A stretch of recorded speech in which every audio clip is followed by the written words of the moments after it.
ఇక రేవంత్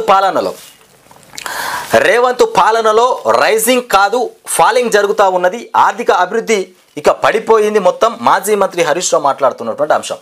రేవంత్ రెడ్డి పాలనలో మొత్తానికి రైజింగ్ జరగట్లేదు. అక్కడ ఇక్కడ ఆఫీసులలో కలెక్టరేట్కు పోగానే తహసీల్దార్ ఆఫీస్కు కలెక్టరేట్కు ఆర్డీఓ ఆఫీస్కి ఏదైనా పెద్ద డిస్టిక్ ఆఫీసులలో పోగానే రైజింగ్ అని కనబడతా ఉన్నది.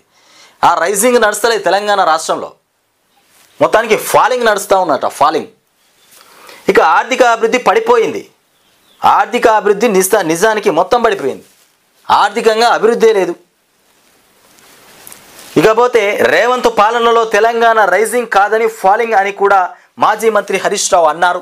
రాష్ట్ర ఆదాయ క్షీణత పైన హరీష్ రావు స్పందిస్తూ కాంగ్రెస్ ప్రభుత్వ హయాంలో రాష్ట్ర ఆర్థిక వృద్ధి గణనీయంగా పడిపోతుండటం ఆందోళనకరమని కూడా పేర్కొన్నారు. ఇటీవల విడుదలైనటువంటి కాగ్ రిపోర్టు ప్రకారం రాష్ట్ర సొంత పన్నుల ఆదాయం కూడా 2023-24లో 1,146,146.19 కోట్లు కాగా 2024-25 నాటికి రూపాయలు 1,54,054.38 కోట్లకు కూడా తగ్గిందని అన్నారు. దీంతో ప్రభుత్వ ఆదాయంలో మొత్తానికి 91.81 కోట్ల తగ్గుదల నమోదైందని కూడా వెల్లడించారు. ఇక కరోనా సమయంలో తప్ప రాష్ట్రంలో ఇంతటి తగ్గుదల ఎప్పుడూ కనిపించలేదని కూడా స్పష్టం చేశారు.